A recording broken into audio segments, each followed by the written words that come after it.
Upper bracket or lower bracket? That is the question that we're going to have answered here for Vici Gaming and Beastcoast. The decider match for Group B is live right now. We can take a look at the draft. We have OD Pixel, Fogged, Grant here, and we are going to well, I'm going to let them discuss the draft. I like the bans from Beastcoast. Appropriate. I do. I think the Disruptor tree, obviously, but the Slark, we've seen Secret Vici. If two Tier 1 teams keep first picking it, and you don't understand why, you just ban it. Yeah. I completely agree. And then Doom IO, obviously gone. And wow, Beastcoast with the Omni. That was, I believe that was Lelis's most played hero at the MDL Paris Major, actually. So he has a lot of experience on it. That's nice as well, because we saw in some of the series today that they were banning up a hell of a lot of Lelis's heroes. If they don't pick it early, Lelis is going to get targeted in bans in that second phase. And now you're stealing away a little bit of Yang, too, because Yang likes to play that so much. Ooh, so now they're going to, speaking of stealing. Yep, let's steal it back. Rubik. Do they want to go Lich as well? Rubik Lich? We saw sort of Nigma do that in the minor, but every time there was a first phase Omni, that was their response. It was very good. They loved the Rubik Lich, Kura and the Lut. Interesting they didn't just snap up the Lich. That's what they've been doing before, maybe with the Slark. Yep, there it is. All right, you were right. This is sort of the top tier response to Omni at the moment. It's all magic damage, and you're just excellent in the laning phase. You're like the best. You and Disruptor are your two strongest 5 positions at the moment to be able to zone people. And he can't dispel it. That's one of the cool things too. Heavenly Grace, usually versus most things, it's pretty annoying. Sure, you can like make the slow a little bit less from the Frost Blast, but the constant reapplication of the Frost Shield will like at least like pressure him in lane a little bit. All right, so I feel Beastcoast's taking a, what's a 5? Is there a 5 that stands out? Disruptor's banned, Lich has already been picked up, IO's gone, usually a 4, but it's tough. With an Omni Knight, you don't just, or maybe do you get your 4 to pair with it, so you like got a lane that's just good? Do you just Tusk? That's the one thing I'm thinking.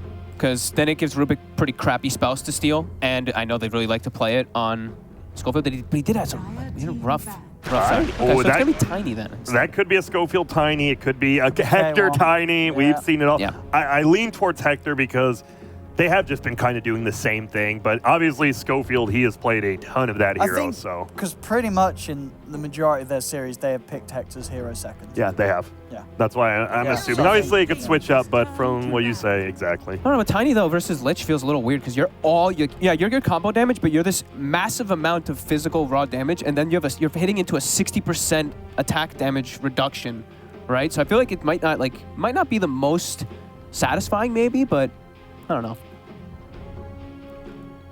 There you see. Tiny, the hero's picked. It says it's all carry, so we really haven't seen much support. Yeah. We see it, I mean, obviously the brothers, Chessie and Limp, both still, they're like the 2 biggest Tiny players still, and they're both cores, so. Yeah. I mean, he's got nerfed a little bit. Oh, yes. So. How do you guys like playing the new Tiny where the tree's permanent now and stuff, and less deny, whatever? I don't even get the tree skill, so. Yeah, okay. I play 4 position, so I don't even skill it. You go 4-4, 4-4-0-1. Just roam around. Yeah, you just roam. Fun. Even when you grab the tree, it feels weird as a 4 position because you start moving really slow too. Yeah. So. And you just want that mobility. I mean, we always talk about mobility. It's important. And there goes the OD ban. So pretty much they're taking out these heroes that Vici is just won games with. Yeah. No reason not to, as well as the Timber, since you already have 2 strength heroes. Yeah, I think it's similar, right? Like with the OD ban and the Timber, you have 2 strength heroes. So these guys have like no mana pool. And yeah, they also get affected really hard by Timber. So and there's the Bloods. I'm going to be 100% honest. I thought Bloodseeker might have been the most picked carry at this tournament, and he has been one of the least picked carries. So I was off in that. I really thought he was going to be highly contested, especially with Slark all over the place. Yeah. Yeah, and we saw what Beastcoast did the other day against the Drow strat, right? Yeah. The Vici do like to run. The Drow option is still open. I think for Vici though, you want to get one of those in-your-face carries, right? You got a Lich with you. You could still very much go the Illusion route. PLs, Naga Sirens, they're still both in the pool, and I don't see anything wrong with going for one of those. I like the Razors in the.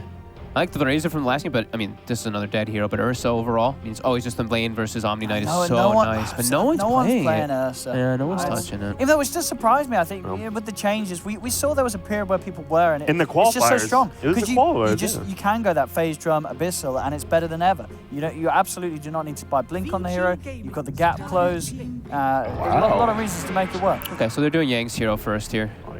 Doesn't give away too. I mean, that's the one good thing about picking your supporters first. You really don't give away anything. Obviously, you can get banned out like they did, but you're still not giving away anything. They're just avoiding. They don't see. They're like, we don't know what's a core. We want to know our core matchups before we pick. Or here is his matchup. I mean, I've seen Stinger play Omni in the freaking 5 position in pubs. So really, with him, who the hell knows? Fair. We got a lot of Disruptor Naga openings. Did we? Oh my god. Right there. Dude, they actually are. Disruptor Naga for EG, Disruptor Naga for TNC. My god, no!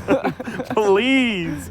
It's back. Well, It's unless you're a back. fan of one of those teams, because it's pretty damn good. I mean, it was Disruptor Naga for Vici, of course, previous game, but we had Disruptor banned this time around. Man, Beastcoast, they are using a ton of time here. You don't want to really Winter Wyvern here versus those heroes. But versus Senta, I don't know. I'm just trying to think of Stinger heroes that are good here. It's just tough because like you think of so many things and you're just like the Rubik. And then, yeah, exactly, because I was like, even just Bane to lane dominate, but Rubik gets a guaranteed grip. You can't do that. Yeah. We saw him on you can't Grimstroke go Bane, earlier no. today. I know people don't like Grimstroke by itself. It's not terrible. I like it with a Tiny and an Omni Knight, honestly. We've actually only seen him on Lich and Grimstroke this tournament. Oh, is this the first keeper we're seeing? Maybe first of the tournament. Who knows? Huh. Big team fight. Yeah, a bit of That old control team, yeah. against the Stampede. But Rubik has a really good time stealing that spell. Yeah. And also you can Blinding Centaur- Light straight after-ish. And is It's got a bit of a it's got a bit of an animation, but yeah, you can. And you can shock almost instantly, but And because you can not steal instantly if you're already in the Will-O-Wisp, then you are gonna get pulled first, and that gives you time for the Blinding Light. if you're in it, yeah. If he's in it, you shouldn't be able to steal. There it. you And there's go. the Razor. I think it's the matchup versus both of the Omni and the Tiny, depending on if it's a carry Tiny. I think It might be. you move it now, right? I feel you almost have to. Yeah, because then like the offlane Omni Knight, they just put the Razor down there and it's disastrous. And they can still we can still be flexible on the side of Vici too, because we just saw them put that Razor mid anyway. So whatever matchup they do want. Keeper. Doesn't Centaur just click his ulti? Is that me? Well, I think it was both ways, right? Kind of, but the flicker you put does the light take a down. second. I don't know. I just You're feel only like gonna get pulled once. If you put the light down, if you're Guaranteed. still And stampeding, you might not can even run get out pulled of once, it. though. You need to have something that you're pulling them into, right? Yeah. You've got 2 more picks. Yes. You've got to pick something Yes, that you have this call Avalanche is already, setting them too. into. You can Sure. toss them Avalanche in. is really good with it, yeah. It is. Yeah. I think you still want some other sort of AoE control from one of the Yeah. 2 cores that you're going to be bringing out here from Beastcoast I just remember, to like, follow it up. the last TI Bulb was like, oh yeah, Centaur's just a complete counter to Coddle, and I didn't Yeah, know you if that was still the case. Yeah, you just run out. Yeah. You really do just run out of the ult lifetime. And he's bringing Hector's it back. I like it. I like TI time, baby. Do I like it here though? That's I the. don't. I mean, I like it on It's him, always but- Hector, but you're versus a Razor and a Centaur who, honestly, I think Centaur Wraith is pretty even, and Razor obviously wins that lane if they do want to do it. I feel like they gotta try it. Centaur No. Rubik sounds like it's gonna. Honestly, I think it's gonna own the Wraith That's King in what the I lane. think too. Yeah. Wraith King is so weak in lane now. He actually takes so much damage. You have to. I've seen a lot of people. You start like Ring of Protection You have stuff. to. You have to start like 2 Yeah. of them or something because you just can't eat so much right-click harassment. Maybe they darted the lane. They might have to. Was that Eternal Envy who started with 3 rings of protection that one game? Like, you remember that like 2 years ago or 3? something? Yes, Was it it was 3? 3. It was Oh. 3. I swear. I'm gonna look this up after. But I just remember. I mean, you might I think you do need at least 1. They need to do something to be able to just make sure that he doesn't just eat super amount of harassment. Because like I've seen Wraith King so many times in. I mean, we haven't seen it much in competitive plays, but I've seen people trying to make it work in pubs, and it just does nothing. I actually seen it lose every game that I've seen. But what about skeletons? That's why the skeletons are useless now. It feels actually. That's at least that's how I felt when I was playing. I was just like, these skeletons just don't do. They farm for you. That's it. And you got to be nervous too if you're Beastcoast, because it very well could just be a Rubik Lich Centaur tri-lane against your Wraith King. You could, if it is an Omni offlane, Razor versus Omni 1v1, or you still have your last pick, I'd be very wary of like this Wraith King from Beastcoast. I feel like Vici's got so many options for whatever they want to do. It obviously, as you said, it depends where the Razor's going, but there's not a lot of reliable lockdown. You can slot something in like a Storm, or you can just go That's for a one good of those mobile cores that I think would just straight up win you the game right now. You put an Ember or a PL in here for this 5th pick for Vici Gaming, you're going to be very happy with this lineup. Oh, Ember looks pretty scary. They have like really limited ways to actually break the shield. It's like if Tiny doesn't get the combo off him, that shield's not gonna break. Oh, well, Beastcoast, they don't have much time. We're going to find out if that's a Chris Luck Tiny or not very shortly. I think it's not. I don't want it to be. I would prefer it not to be, because we've been saying, like, you know, mid lane is the one that we're going to look for. to be a fun one to watch, a good one to watch. They will get Pango. That should be Pango for Is that mid? Chris. Yeah. Yeah, That's mid, right? I think so. So to break the link, you If they can put it play there, around yeah. it, but I mean, that lane sounds pretty horrible for Pango. Oh. I mean, every lane's pretty bad for Pango. Every I guess. lane But looks that really one, hard. yeah. Yeah, I mean, every lane in Yeah, Dota is it's actually bad not for good for Pango, Pango, yeah. And it could still be tiny middle. Who knows, right? Because with Chris Luck, he just wants to play the quickest paced hero, it feels like, which honestly probably is still tiny, but I've not seen Schofield play Pango, which I've seen him play a lot of heroes, Sure. which makes me lean towards Schofield tiny. Do that. You know, it's one of the best heroes versus Pango? Who's that? Rubik. Because you just steal Rolling Thunder and it's so Instant, fast. yeah. Way better. And you're Sure. a box. And your box, you look sick. Yeah. You actually do. And it's instant disable as well to mess with him quite a lot of the time. It's important. Yeah, 2 instant disables, the Rubik and the Lich. So. No, I mean, it's important how you look when you do it. Oh yeah, that is very important actually. Yeah. I will say Where are they gonna go? they do have 4 melee heroes versus a Razor and a Centaur, which is never the greatest thing, ever. I mean, they could just take their pick here, right? There's Oh, yeah. so many good cores to pick right now. They're probably confused. They're like, we have too many Naga, heroes. Drow, Ember, Storm, if they want to put Ori on something. I can't. do they wanna Magnus, do? like I don't think they'll do Magnus. I don't think they will Magnus either, versus like- the- yeah. They could. But they could. I mean, I think they have a lot of options. Live Stealer. We didn't say that. I didn't think that one, but I don't think it's bad. I mean, it is versus 3 strength heroes, obviously, Yeah. versus a Pango, which you don't mind too much. I don't mind it. It counters the keeper, right? You just hit rage and you hit the flicker. I mean, Very true. I do think Live Stealer is I an like incredibly Live Stealer good carry right now. Yeah. The attack speed you get from his passive it is crazy. You go for this Maelstrom build. I think that is the build. I'd be very surprised if it does anything else other than the phase. Especially versus Omni. Maelstrom. It's incredibly strong. You farm very, very fast, and you do hurt. You know, before people were sort of, you know, when the changes happened and people were like, well, you don't get that boosted damage anymore from the passive, so it feels like you tickle. But you have Guys? to play around the attack speed. It is Schofield Tiny, by the way. Yes. Okay. It's Chris Luck Pango. I need you guys Vici. to tell me. Vici? Vici. Yeah, Vici, Eurus is Alright. I Live think they Stealer's won the gonna be hot. draft. I think they're a better team. I think you add those two together. It's simple math. Yes. All right, well, let's find out what is going to happen. Don't forget to vote for your MVP. And we are going to hear from Capitalist and Kyle. No grab, can't replace her with no one. Another reason why I know her. She left, don't know where I would go. She'll drive with a cliff whilst talking the piff, tell her ride or die. Aye. Do both, do the most, keep both as a float, tell her sink or survive. Aye. Never been a low show as her brother won't go, let she paying him with dimes. Aye. In the bro, but still knows the code that she clock safe so many times. Aye. Ain't she the white? Vici come man, she buck the white. She big man ting, she buck the light. Don't need no little thing on the side. She my main dumb, fill up me fine. She never hate when I skate on my grind. Save me a plate when I don't have the time. 2 on the belly, so she watch it mine. I mention she fly, so tell them mother chickens hold up. They get no love. When I see I wanna hold her. She my coca. I'm addicted to a cola. Body so tough. Ain't gonna Lisa still my mourner. Got me open. When she need don't wanna go up. I don't know what I would do if she don't show up or don't show up. I'm addicted to a cola. I'm addicted to a cola. Coca-Cola. I'm addicted to a. I'm big.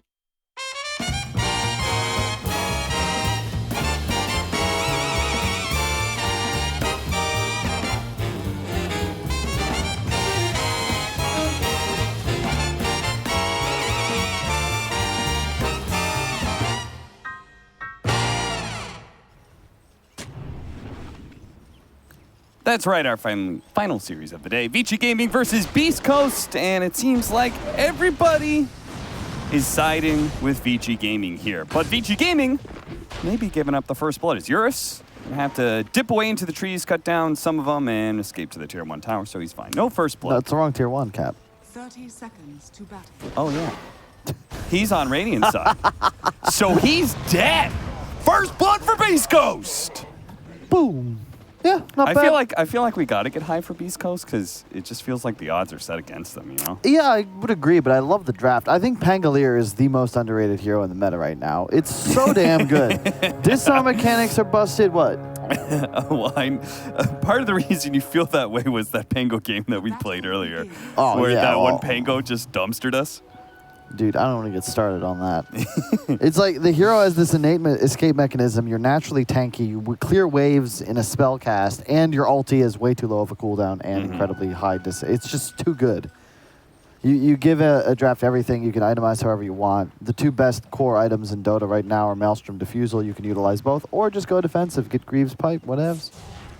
He is going to be in a min matchup against Razor, so he's going to have to use all his Swashbuckle just to get out of the link. Static link is what it's called. Which does mean you can't use your Swashbuckle to CS as much, but I imagine this is going to be an acceptable lane, especially since right-click hero, so as soon as you get your passive, you may actually really be able to challenge Ori. I don't know. We'll have to see how it goes. Bottom lane, they are actually going to start off an aggro tri-lane. Why is that, Kyle? I just want to secure the Wraith King's farm. Lifestealer as well. Much like the Wraith has very low base armor.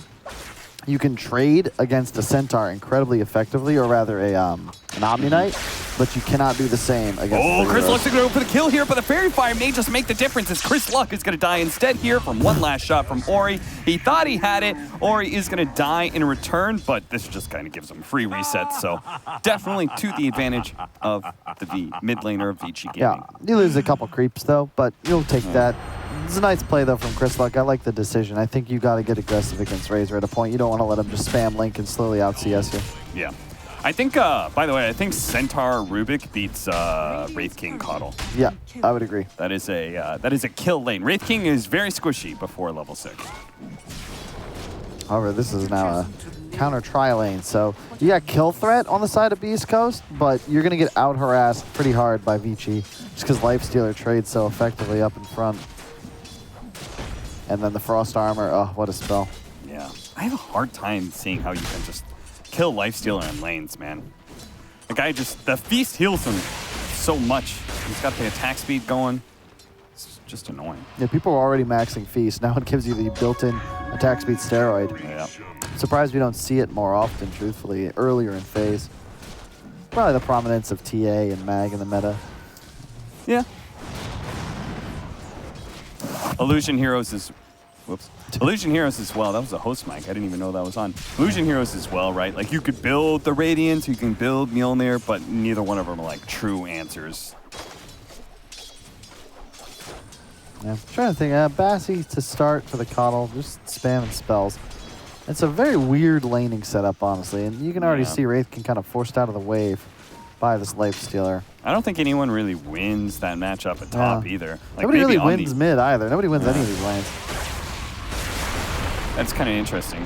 We just normally have such a very divisive... Oh, nice swashbuckle back into the tower radius here. So Ori is going to take a couple of tower shots. Maybe if he got hit by another lucky shot, could have committed for the kill, but...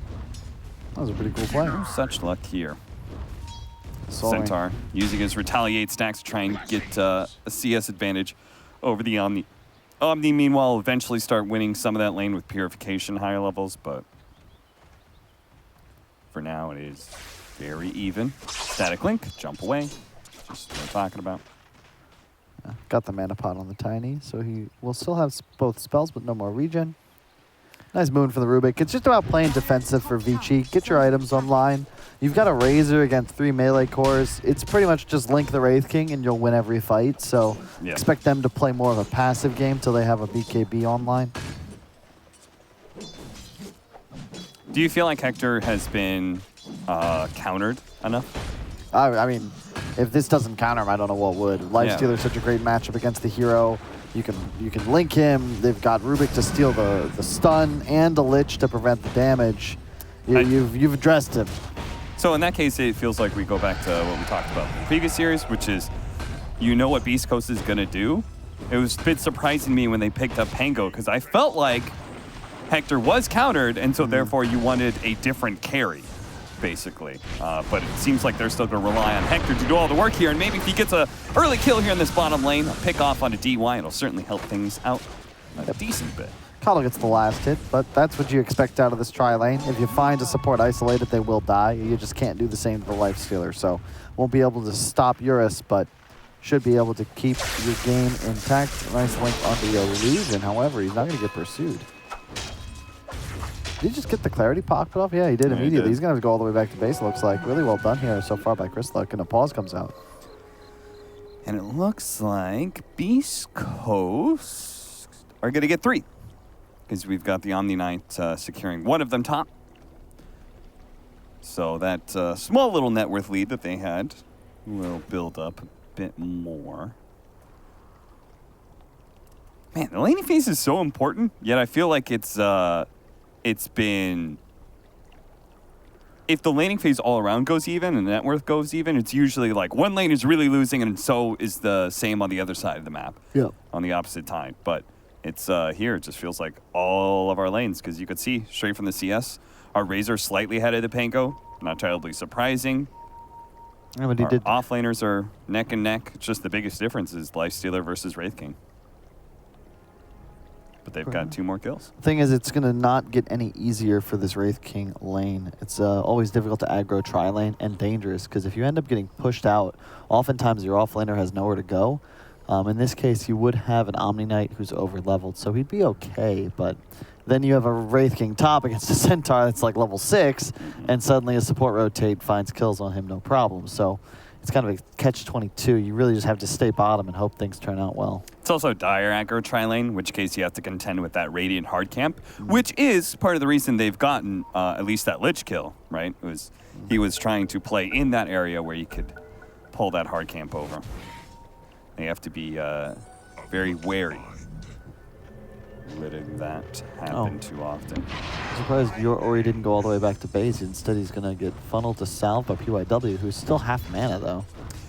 Understandable, just because it's the Siege Wagon push, right? True. It's And like you can need someone in lane. Yeah, that's a very good point. Also, you're going to have a Shrine active in a minute and a half anyway, so you just got to survive for a couple waves and you'll be all right.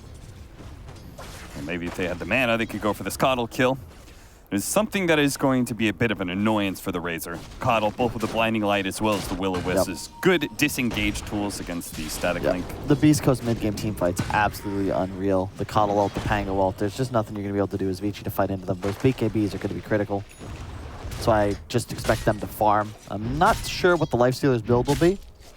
I expect like Armlet Maelstrom. I think Maelstrom's replace Radiance in the Lifestealer just as the farming accelerator of choice, and I do agree with it.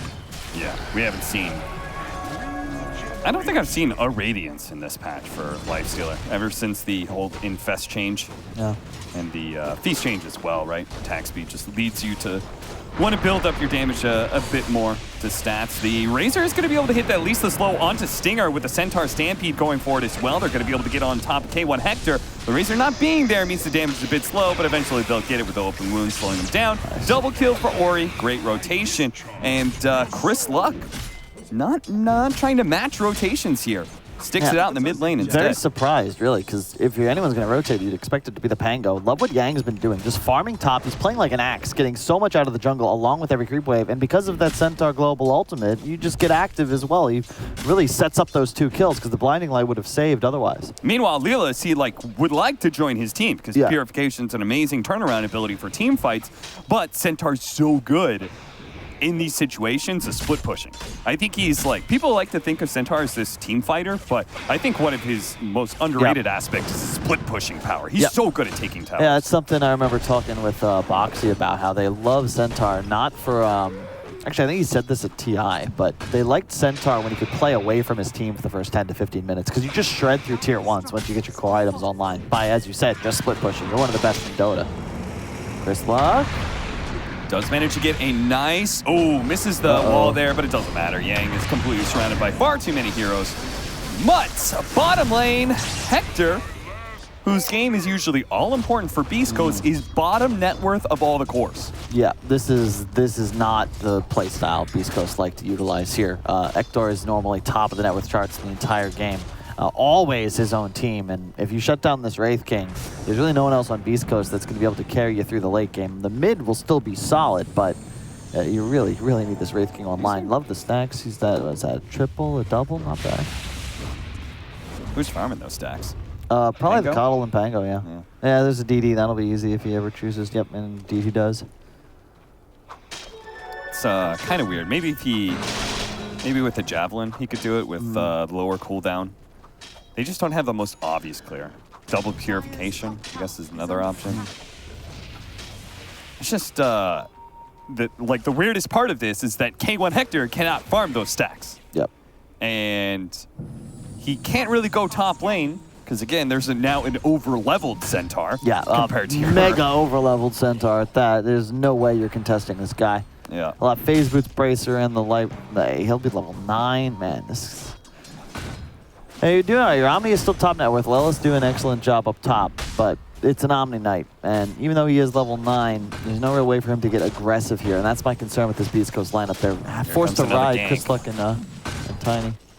The Lich is trying to, Schofield's Tiny is actually trying to gank Yang right now. We do have the Stampede, so Schofield's trying to stay in front of him if possible, but he will manage to just slide himself away here. 40 seconds until the bounty runes spawn, but it looks like they're going to try and take away K1's reincarnation. Easy disengage. Meanwhile, top lane, Chris Luck. What? Yeah, that's a Pangolier that just died without getting a spell off. Did he just walk up I believe he and did. get stomped? Yeah. Okay. Well, that's really bad because, again, Chris, like I said, no impact. Now he's dead as the bounty runes as well as the outposts are going to be spawning. So. And it's just, oh man, nice heal, but I just don't think they have the damage count. Yeah, I don't think so either. Yang will definitely be able to survive through this, if anything. I love the hero cut. Like the Vici lineup is very similar to Secrets in that they have invite aggression. Their lanes are, look at their lane. Centaur, Razor, Lifestealer. These are not weak laners at all. No. They're going to become incredibly durable as the game continues. And you have late game. So just don't die. Look, at Beastcoast, they're still going to try and find kills. They're going to play incredibly aggressive. Just make sure you don't go down here. Although Yang does manage to TP into the top lane. Yang almost dying there, but Chris Luck doesn't commit for the core kill. He gets greedy, tries to go for 2. They're only going to be able to get the Rubik off of this. Oh, he canceled the Rolling Thunder. I think he either double-clicked it because it doesn't have that same cast animation. He might not have expected it, or it looked maybe he was interrupted during the animation. Either way, he had got a great steal off there, but unfortunately goes down. That's one of the better spells early because you get multiple uses out of it because the cooldown's so low. Yeah, that's a no-no build right there. Which Chris one? Luck against Rubik? What? You go Shield Crash. Why is that? 1000%, because it's a free steal every single time. That is a very good point. You got to Shield Crash immediately, dog. And Cap would know. I've given away a lot of Rolling Thunders in my lifetime, and a lot of allies have blamed me for that. So, I pass the flame on to Chris Luck. I don't know if that's how it works, but good luck in your next matchmaking queue, my friend. You're not going for the Midas on K1. Level 7. This just feels so out of character for this lineup and for this player. Even though they are still ahead, it just, we'll see. There's not really much tower pressure on Vici just yet. Well, what build's the Lifestealer going? And the funny part is, again, it's like this is completely a Beast Coast style of draft, but it's a new take on it. New take on an old style. Let's just go ahead and pick the same heroes, but this time let's make Hector have the worst game. Wow. Oh, Lelis is in trouble. He's been farming this hard camp all game. They know exactly where he is, and the purification stolen. This is certainly a dead Omni. And 7-5 with Ori dominating. Ori has turned up today. Yep, and there's the Maelstrom as expected on the Lifestealer, so he's now ready to rock and roll. I like this move as well. A lot of carries neglect this. They'd be farming jungle, trying to be efficient, but instead he just pushes tier 1 into the tower. His team's at top tier 1, so he now goes middle, ensures that there's pressure and vision from the creep wave in all 3 lanes.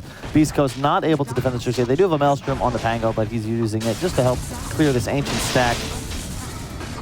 That'll at least give Hector some farm to work with, but a lot of experience between the two of them. So I guess that's nice. I hope we can replicate those 3 immediate Maelstrom procs in a row. And then 2. That's not bad luck. Well, hopefully he hasn't used up all his luck on neutral creeps. He's going to need it to be able to bring down heroes like this Lifestealer. Yeah. Looks like Halberd will be the next choice on him as well. Maybe the SNY. Either one I'm fine with. Just again, those cheaper items get your build up pull back in. The Stampede going to be wasted here. And again, the Rolling Thunder stolen away. Chris Luck is going to run out of damage here, especially with the Infest being used on the Centaur, making him super tanky. So really nice play. Vici Gaming, not only do they don't lose a hero, but now they have this huge team fight advantage off of PYW. And thankfully they got a Coddle. So Coddle Pango, as you can see, 2 spells immediately clear the way, but Leipzig is so strong, he's just going to actually stand in front of the tower and keep beating it down. Oh man, halfway to Blink already on Centaur as well. You know, the farming is nice from Maelstrom. He's gonna need a Diffusal Blade pretty quick in this game, though. Yeah, I'm surprised that wasn't the first choice. It's so good in games against support duos that you can solo, like Lich, like Rubik. You get them with a Diffusal, they're actually just dead. Heroes like Lifestealer are pretty affected by it too, right? When he goes for this kind of chip damage on tower, he can easily lifesteal up the damage you do, but he can't recover that mana. That's a really good point. You're playing against 3 effectively strength cores. I count Razor in that category. Be very effective bottom. We're going for Lelis. I think he's going to get out of here. So much status resist thanks to the W. Ori, as well as Yurith, both come down to that bottom lane, but they've got the space to group up like that because they've shoved in all the other waves. They've taken that mid tower, that lane was pushed in, top, pretty heavily pushed in at all times by Yang, who has a nice ward to be able to work with, so he can play really aggressively like this. It's another thing that I remember back in my playing days. We always were trying to do these aggressive lineups too, and the worst thing was when the enemy side just was able to play 3 lanes and push all of them, because all your moves just sort of naturally falter, because if you're off map, they know what you must be doing. You've got to be hunting, because you're obviously not in these lanes. Makes it very difficult. Do you think Beastcoast can just ignore trying to fight this early game and build for more late game? Can they beat a Razor? Because that's not the most amazing late game. The problem is that it deals 1-to-1 with their hard carry. There's really no way Wraith King deals with this Razor until you're fat enough that you can go toe-to-toe with him for 5 seconds and either kill him or force him back. Otherwise, you're just going to get linked. Right. And as soon as you're linked, the fight's over, unless you can break it within a second or 2. So it sounds like they're still going to have to hit this Radiance timing really hard, win some fights off of that damage over time. And that will be in about 5-6 minutes time. Rolling Thunder, here it comes. They do have that Will-O-Wisp that's going to help them out, but Eurus is going to quickly deal with it with the rage, and the Stolen by PYW pops out of his Rolling Thunder to be able to pop it to make sure they grab this Omni Knight and bring him down. Purification is going to last a little bit longer. A Blinding Light, but a Stampede to be able to catch up. Lelis just says nowhere to run, nowhere to hide. Stuck in the trees, a big blast. Pango. And Rolling Thunder in return. Chris Luck, they're playing inside the wall area, but he's actually going to try and chase Eurus, but he's still out of rage up, so instead he bounces back over the Centaur, knows that this is entirely futile. A 1-for-1 trade-off to the advantage of Vici Gaming. Not only do they get a core kill, but they also take down a tower. I love the way they immediately utilize advantages, right? You've got a BKB up on Razor, well, go for it. Go straight for the Omni. They can do the same to the Wraith King if they desire, and there's just no way to fight that as Beastcoast. You try to peel, end up getting the Coddle stolen. I actually think a 1-for-1 is a lot better than you could have hoped for. But there's no real counterplay to that. You have nothing to deal with BKBs on the side of Beastcoast with the exception of the GA to prevent some damage, sure, but it's not going to win you fights, and it's going to be tough. There's so much to buff up this Razor, too, when it comes to these fights. You got Stampede, great, fantastic. They can't get away from your static link. If you get a bit low, Infest coming in and buffing up that Razor, who also has a Frost Shield on him, like that, just that bit of 400, I think it's 400 HP, Infest level 1. It's a big burst. Now it's, 400, 800, 1200. That's a significant increase in HP on a hero that's already going to be tough to bring down. His EHP is going to be really high off of all that armor. I mean, you're going to have a Radiance up on K1, but as we discussed, like this item doesn't really make you fight as much as it helps you accelerate towards your next couple of items. But for now, you're completely outmatched because the BKB on Razor already negates the effects of this Radiance, and he's the issue with your hero right now. You got to prevent this link somehow. They want to force staff up ASAP on somebody. And it looks like, Yang was there for the turnaround with the Blink initiation. We'll have that pipe finished in just a moment. Lelis bottom. Quickly removes the it should be fine.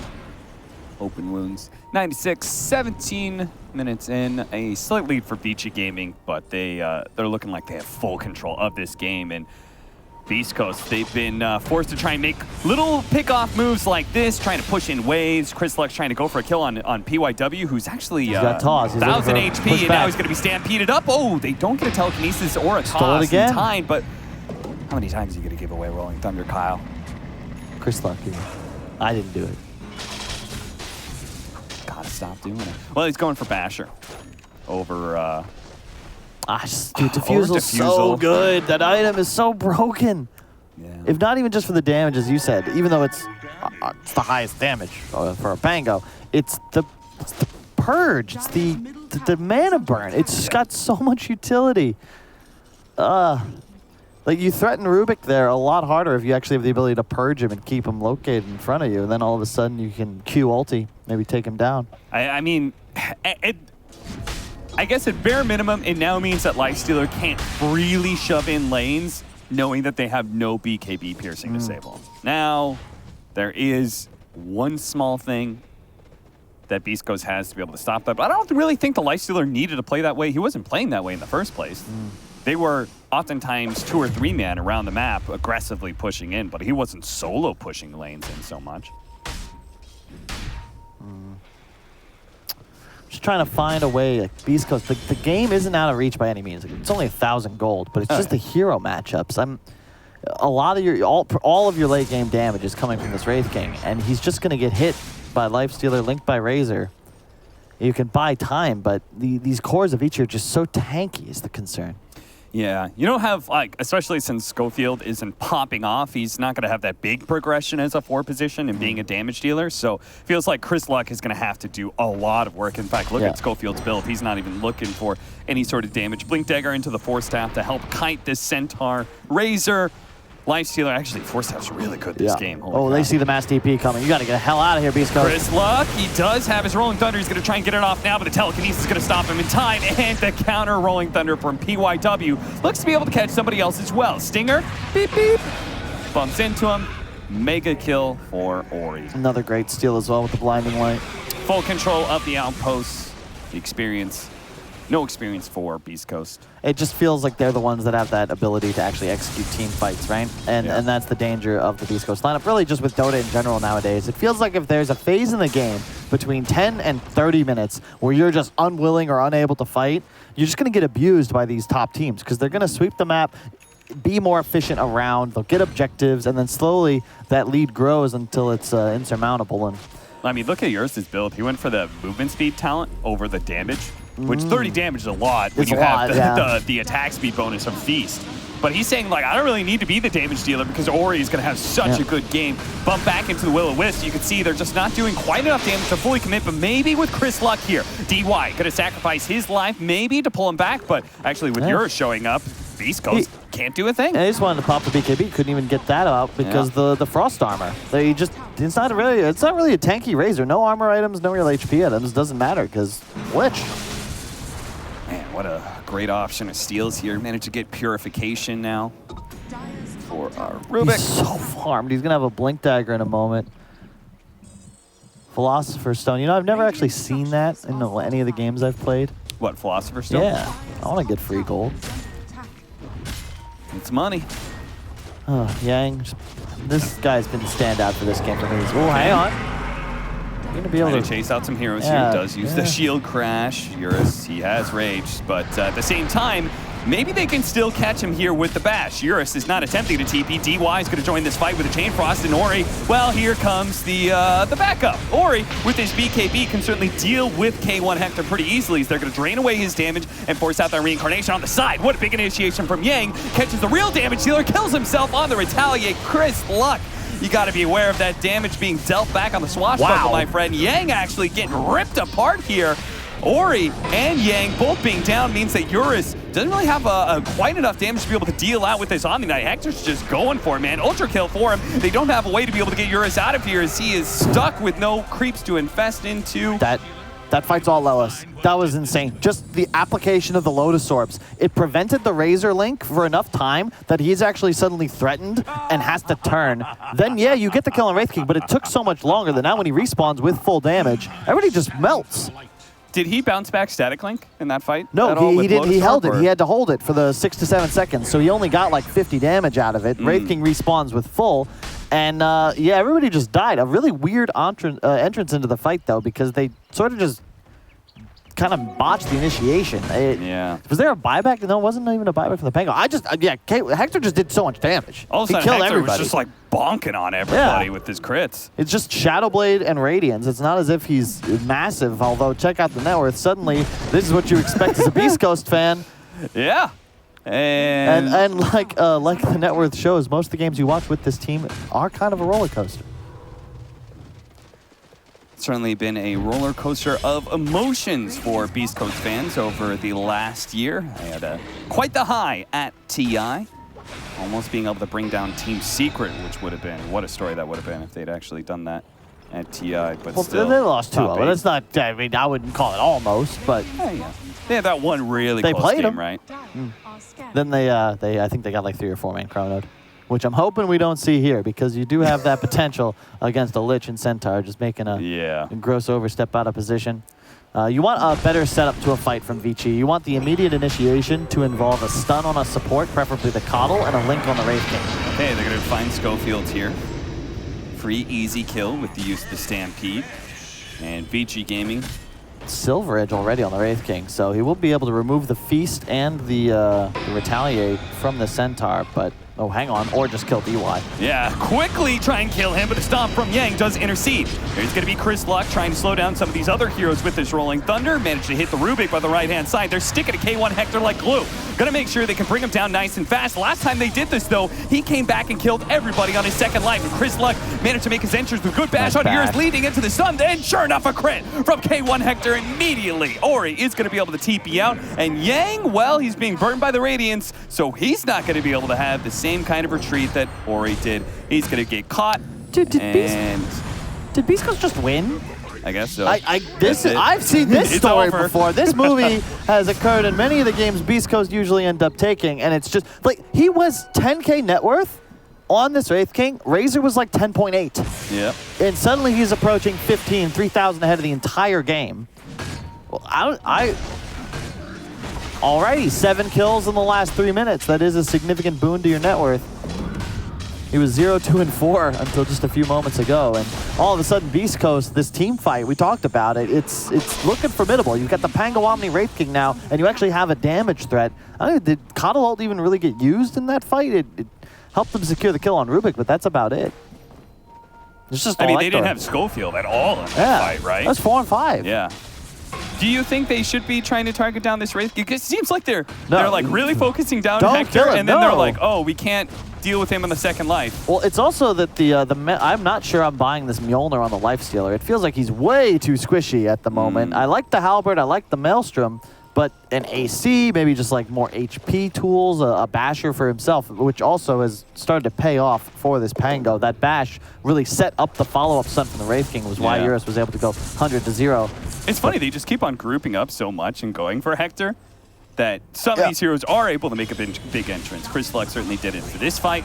Last time around, Lilus was able to play into that group up quite nicely. It's killing him's actually a benefit to Beastcoast, right? It's maxed out ultimate. It's not as if the cooldown's going to prevent them from taking an engagement in the future, and he comes back with full damage. Get the link off, target everybody else, and just kite this. Like, Wraith King, actually, you don't even need to kite him once you suck all his damage away. And Ag's up on Pango soon. That item is so insane, especially if you with Basher and Maelstrom. Yeah, and he already has the 15 shield crash talent, so he's going to be throwing swashbuckles all around. Spider legs as well, helping him out. Maybe somebody should take that nether shawl off your hands. That's probably going to go to the Coddle eventually. Mindbreaker for Lilus. I wonder if you give that to Pango? Pango is I mean, Wraith King has happy. a slot too. And he's got a Shadow Blade, so. Yeah. Pango, it's like silence on a swashbuckle, plus an extra 25 damage per hit from the swashbuckle. Another reason I love Pango, like it's 27 minutes, right? It feels like he's about as strong as he'll get. You can get more items, sure, but as far as like gold, I don't know, I'm sure there's some formula. You combine like gold efficiency with time efficiency based on the amount of DPS and damage your hero can do. Like, this is about peak. You are as strong as you'll be in comparison to your enemies right now. And you've got a Wraith King who's huge. Got the Omni. Like, you're ready to go. I want to see Beastcoast get onto the enemy side of the river, make some moves here. They got a haste up as well. So you're saying you just like heroes that their biggest peak is about 25 minutes. Yeah, exactly. And it can be, you even see it similar with the Razor, right? You get these 2 neutral items, upgraded boots, Sandanyan should beat KB. All right, like, yeah, sure, like this butterfly would be nice, but this is about as strong as you'll feel relatively in an actual game of Dota. Heart on the Centaur, now he's absolutely enormous. And the play for Beastcoast, you got to ignore this guy now because you don't really have the sustained damage to take him down. Low armor still. Like to see Lifestealer pick up an AC after that Basher so you can help with this armor disparity. I'm very concerned for this lineup once Hector finishes his. That's going to be -5 to your entire squad. You do not have a Vlad's, you don't have Greaves, you have no plus armor mechanics on your entire team. Just poking him. Bringing him down to half health already with the Purification New coming in as well. Eurus has to skedaddle here. He's already used up his rage. The other reason I like Pango, you can deal so much harass damage while maintaining relatively low threat to yourself. You can't really poke back because Swashbuckle's CD is just so low, and this is the move from Vici. They go straight into the pit. You've got decent choke point control, but I'm still a little scared. You can see the circle drawn. Yeah, it's Roshan fights are good for two of their heroes on Beastcoast, Pangolier as well as Keeper of the Light. So by no means should Vici Gaming consider that an easy win. They are going to make an initiation on a K1 Hector. Have they learned their lesson? Are they still going to try and bring him down first? It looks like they will, but there is going to be that save out from the Omni Knight. So this death is going to be a little bit slow. The Rubik ball that's stolen by P1W once again will help close out K1 Hector's first life, but can he do enough in this second life? He goes to the Centaur, turned around by the Lich as well. Chris Luck hoping to be able to finish off this tanky Yang, but they don't quite have enough damage. Another Swashbuckle up in 2 seconds time. Chris Luck has got to get himself out of here, but Beastcoast have only used up their reincarnation of the Wraith King. They didn't lose anything big. Yeah, you can see they kind of want him to die, and you got to get somebody else, but that Pango is just so mobile. However, he's in trouble now. Oh, Chris Luck just saw his life flash before his very eyes. Is that who's got a refresher? Stomp, and yeah, that is a Keeper of the Light refresher. Philosopher's Stone, baby. That's an item. 8K net worth, but already with the refresher up. If anybody's having flashbacks to the old Will-O-Wisp. Yeah, you can't have both active at a time. Yeah. So it's not quite as powerful. Yeah. They have the same flicker timing, both the Will-O-Wisps, so you can't like overlap them and chain stun people like you used to. Hey, if you get similar effects though, because Vici are routinely using BKB and Rage to take out the first one. Yep. Those fade, all of a sudden there's another, and then Hector starts to shred. Still a 6K net worth lead. Wraith King comfortably on top of the net worth charts. And now an Ags on Omni Knight along with this AC. I'd love, like, just walk into the pit. You are so strong. Only thing you fear right now is Wraith King getting linked as the Coddle dies. The Coddle cannot die, and Chris Luck cannot die. You got to do your best as Beastcoast to make sure these heroes are not targeted. And although, as long as Lelis is not asleep, he should be able to pop GA. There's really no magical damage on the side of Vici, so... You know what's funny is I bet Ori, if he could, he would revert the static link change for this game. Yeah. You know, I think he would like to be able to take away the Wraith King's damage, but not be targeting him. Turn that damage onto one of the supports. I will say I kind of like that change because it did feel silly at times where, like, Razor just used to kind of dominate heroes like Wraith King Sven because you would just link them and ignore them and you go chase supports. So you're effectively zoning out the enemy team by just leashing yourself to their carry. And it's just... felt anti-fun. Now next, we just need to remove techies from the game entirely. I think Toby would have a word with you about that one. They're going to find Hector completely alone. There is only the outpost to be able to rotate to. Actually, that's controlled up by the Radiant as well. They have to go to tier 2s. This is going to be a long, long run from Beastcoast to try and bail out Hector in his positioning. And they're just going to keep him controlled up here. But here comes Chris Luck. They also have the Will-O-Wisp out. There is going to be the Chain Frost to be able to slow him down a little bit of Stampede. Hoping to be able to catch up. Ori staying on top of Hector. Do they have the vision, though? They don't have the vision. Oh, there it goes. They see him for a moment here. Yang is going to be able to follow up with a stun. And they do finally bring down the big carry of Beastcoast. Can Chris Luck and Lelis manage to bring this back, though? They've already taken down the Lich. They might just be able to go for Ori as well, but Ori with a Frost Shield, he's very tanky, especially with Infested Lifestealer. Why'd you think that you could go for that? Get out, Beastcoast! Lelis, as well as Chris Luck, their eyes way bigger than their stomachs there. What are you doing? I see a Razor who's like 70% HP, Frost Shielded and Infested. I don't even want to get that far. What the hell is Hector doing all the way bottom lane by himself? There's no wards up. There's no vision down there. You don't have the shrine. You don't have an outpost. There's nothing for you. your team is effectively at a point where you just need to take a team fight. You're going to win it. Now, suddenly, you're in a lot of trouble. I thought that Beastcoast controlled the bottom outpost. I was like, that's the only reason Hector would be that far out, right? No, not even that. He was pushing into a Radiant-controlled outpost with no offlane tower. It meant the GA was used just to try to delay him, but the problem with using defensive cooldowns to save carries is that if they still have to run, like, you want to pop GA as you're fighting, and now you're still dealing damage. If you use it completely to prevent damage, you're not actually swinging the tide of the team fight, you're just buying time. Right. And you need to be able to win an engagement with the GA, not just get to it, which is what happened there. The Coddle ult even, it's great peel, but Wraith King still is an auto attack. Like, Hector didn't do any damage in that fight. Now you've given away Roshan as well. Is Eurus' Abyssal Blade done yet, by the way? No. Not yet. He went for a BKB first. I like that. You're playing against two Coddle ults. The Pango's become a problem. I think this is the right choice. Sure. That makes sense to me. Because you're only going to lose his Lifestealer if he dies like he did in that team fight around the 27-minute mark, where he got bashed into an immediate Wraith King stun and 100 to 0. You just want to make sure you don't die, because you can trust your team to be able to get you out of dodge. Oh, Chris Luck. He's trying to get out here. Rolling Thunder and maybe, okay, they're going to save him with the Guardian Angel. Roll over the cliffs, my friend, and away to safety. He also got really unlucky in that last fight. He got stuck between those crystals you saw, so his ulti actually didn't follow up on the Coddle at all. Take that outpost back. 35-minute bounty runes are spawning. Looks like we may split them 2 for 2 as Beastcoast are making their way uptown. Downtown?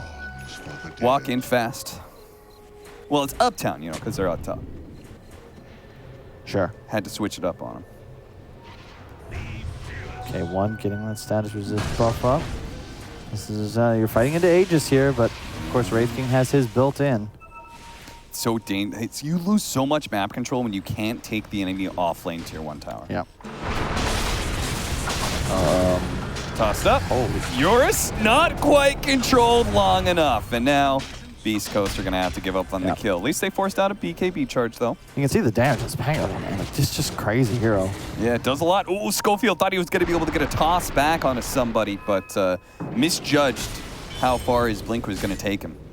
The Yang continuing to impress, though. This guy's been such a beast this game. Now with the Shivas picked up all of his items just to increase his survivability. And you can see him going down to like 20% HP in a couple of these fights. He's doing his job. He wants to make himself a target so that his cores can be free to actually just deal damage.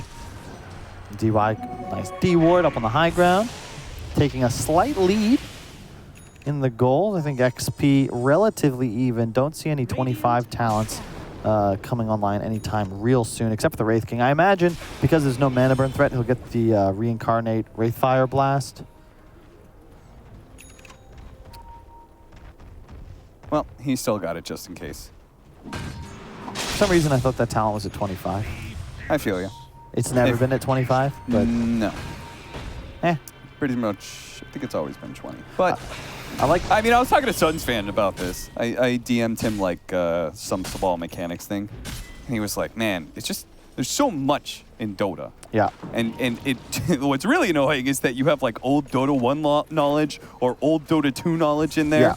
That it just sticks to you. And some of it's so annoying too. It's tedious, right? Because it's not like, knowing, oh, well, this percentage got changed or this talent was moved here. It doesn't, like, you're not a better Dota player for knowing it, but like you're a better encyclopedia. Yeah, but it's necessary. At the end of the day, Dota is all about like fast-acting, critical thinking on with numerous variable informational inputs changing at all times. So it just the more you know intrinsically with your muscle memory and like, okay, like this will happen without having to think about it, the better decisions you can make within the game. It's why typically players like Miracle, who have played arguably the most Dota, are also the best players. Well, thank you coming into Kyle's TED Talk about why he was wrong, as we're going to turn back into the game where Yang is going to get picked off. Loses the gem too. Uh-oh. Vici Gaming. What have you done? I don't know. I'm so scared of it. Once K1 gets an Abyssal, dude, he's going to start bodying kids. And look at this, just the preemptive Lotus Orb as they move forwards. Oh, no, DY. That was a stutter step he didn't want to do. Caught by the avalanche. Chain stunned. and brought down. They've got the creep wave up no here, too. No buybacks for either one of them. Oh. And Beastcoast, they are a team that will take advantage of this. They are not going to be skittish. They're down to push high ground. They're not afraid of you, Vici Gaming. Oh, They're going that's to try not and force good. some buybacks, and when they don't see those buybacks, you already used your static link as well. Chris Luck seizes an opportunity to pounce. He's going to jump right onto Ori. They try and follow that up. There's going to be the blinding light. They also invest inside of Ori to make him a lot tankier, so he can turn and fight for the time being. A bash up. Now Eurus pops back out, trying to go for K1 Hector. They take away the Aegis of Ori, but he's going to come back in 2 seconds' time. Same to K1 Hector, though. Reincarnation for reincarnation. But now time for round 2. K1 Hector going to be saved by the Lotus Orb. Open wounds. He just doesn't really care about it. He's just going to go for this tier 3. Are they going to back up now? Abyssal Blade trying to jump on him, but Chris Luck jump further in. They do have the Guardian Angel to help him out. He goes for the Swashbuckle, almost enough to be able to bring down Ori. K1 Hector, one swing, he needs it, but he can't get it. The Swashbuckle's not enough either. Saved by the mech coming out. Oh, a bash, well timed. Can he get another one? Chris Luck? Nope, he does manage to get his Rolling Thunder off. Is there an Abyssal Blade or name take? Oh, a dive for PYW. A 3-man roll-in, controlling up the Tiny entirely. 4 seconds, Schofield 3, stuck, but a 4-step 2, away. K1 K1 doesn't die. He had 2 seconds left on his reincarnation, but he falls before he can come back up. What a play from PYW, though. My God, that was so smooth. He immediately steals it. I'm sure he's yelling to his teammates, it's time to go. Blinks forward, gets, as you said, a 3-man roll on critical targets. And the stun lasts longer, so he was able to keep the Tiny chain stunned during that time. My only qualm with the way they played that fight is that the Stinger Coddle, you just refresh right away as you approach that base fight. Instead, he uses it late, and then they don't have the Coddle until the BKB and the Rage are already popped. If you could have applied that as you initially went in to overlap, maybe you're able to find kills or at least force Vici back sooner. Now it's flipped, no buyback on the Wraith King, and it's Vici's turn to push up the high ground, although there is a Parakeet active. Tossed up in the air, Chris Luck. He's able to get back there. Toss back. Barricade is going to do so much with the toss onto Ori. He's going to be forced to use his BKB here, and I don't think they're going to get a kill out of it. Certainly not with the Force Staffs helping him get away. Vici Gaming realizing this fight is a disaster. They're not able to take advantage of this 30-second cooldown on the Wraith King. Yang, okay, maybe they can't go back in. Jumping onto Chris Luck, who's already at half health, but he's made so tanky. Oh, PYW! He rolled into the Pangolier, controlled him up for a little bit. Chris Luck, he needs to be able to swashbuckle out of here, but he just doesn't have it up in time. He's dead for 80 seconds. They chose to fight 4 versus 5, thought they could hold, but now they're just going to be left in another 4 versus 5, even as Hector comes back in 8 seconds time. This is Vici Gaming taking at least... No, maybe not. They're actually going to give respect to Hector here, despite the 4 versus 5. I don't mind that choice. You're going to go kill the Shrine. You're feeling confident. They definitely assume they have the late game advantage here, and just want to bring up, you know, I just don't know if you want to be that aggressive. I like what Vici did. They baited the Lotus Orb on the Tiny and then immediately target swapped. Yeah. And that's going to be necessary because if Letless is watching, they just have way too many single target abilities to actually go for a hero like Tiny with Lotus Orb active. Like, you can't link him anymore. The open wounds is either going to be reflected or removed. Often it is just removed. You've got to go for something squishier. Big power spikes there. The 100 attack speed for a Razor is a significant increase. We're also going to have the AC in soon for Eurus. Satanic would pretty much complete Ori's build. Well, they both got an Illusionist Cape. I don't know if it's really useful for either team. Yeah, it's definitely not, which is why it's kind of good they both got one, right? Wait, Leveler on Centaur. That means your Retaliate does more tower damage too, right? It's just more tower damage, or is it based on building attack? I think it basically applies Demolish to your attack. I think you're right. But, you know, No. Bonus building damage. Could be, yeah. Okay, well, it's... I mean, either way, Like at least activating Retaliate True. with the bonus damage is still going to be really powerful for bringing down those buildings. Man, that's a really cool item if it's just all building damage. Like, can you put that on I doubt it works that way, because then you could put it on a Leshrac, you know? Tooltip's very unclear. It is. You're right, Kyle. After Valve is wrong. Well, maybe we can get that updated once we deal with the Dota 2 DPC app so that people can make their proper fantasy predictions. That's true. A lot of people very upset about this, Cap. I know I've got the app downloaded on my phone. I don't. Haven't used it since the first round of DPC events. 21-18, a 4,000 net worth lead for Vici Gaming, but they're about to bring down the big bad boy in Roshan. Get themselves an Aegis for Ori. And a cheese for Eurus, I'm presuming? No, Centaur is actually going to have it. Maybe Eurus feels like he just can't really die with his BKB AC build. And it doesn't feel like he can. Yeah, in turn, giving 1,200 HP, because if he can't die, then they have to focus Ori, but then they can give Ori 1,200 HP. Yes. Oh, I thought it summoned a genie. I didn't realize it was just like a mini Aeon disc. Oh, well. Yeah, it's a crappy one. Oh, jump in on a Stinger. He's completely out of position. Can't be safe though. Force that purification. Oh, he tried to get a flicker away, but instead he went down the cliff instead of up where he wanted to fly away. Chris Luck, he cancels that to try and go back to his base. Hector continues to fight though with the Ruap, his BKB. But now with the static link, oh no. Lelis, he gets caught. He's gonna buy back here. How did they just get so many heroes picked off? K1 Hector was in the front line, and then all of a sudden, the rest of Beastcoast somehow get initiated on by Vici Gaming. They're going to be forcing into multiple buybacks here, and Vici Gaming, they're not going to slow down either. Those buybacks don't scare them.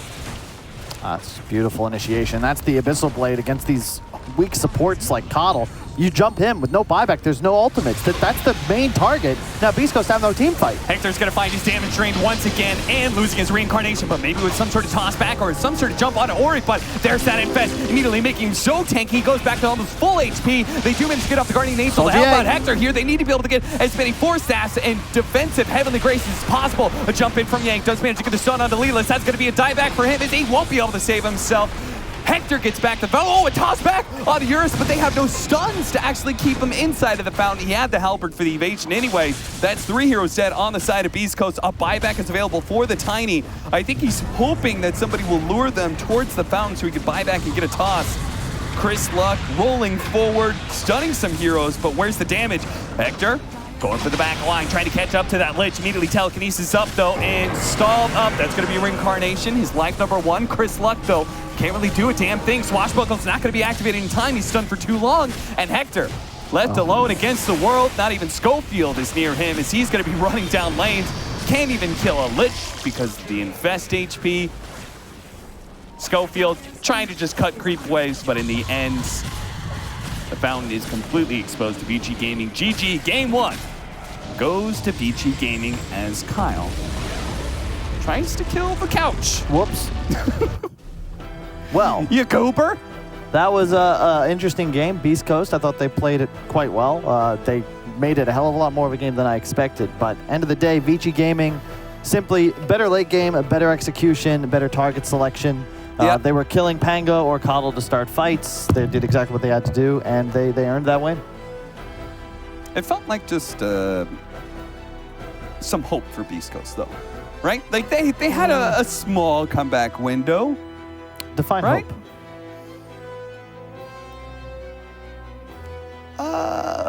A glimmer that keeps you going. That keeps your drive that maybe you won't end up in the lower bracket. Flicker is the worst tier 4 item that exists. Well, I was going to state that for the record. I have yet to see Magic Lamp that is save also anyone. an item. I just want to say, Magic Lamp is also an item. Well, Coddle I think lives, but like the RNG just gets him killed. Also, the Abyssal with the blink mechanic makes heroes like Lifestealer really, really good. Especially when you consider after the level 25 talent, you effectively have 8-second rage, BKB, 8-second rage, 25 seconds almost of full immunity. What do you do? I don't know. What does Beastcoast do? Because they certainly didn't have a solution in game number 1. We'll see if they can go back to the drawing board and figure out a solution for game 2.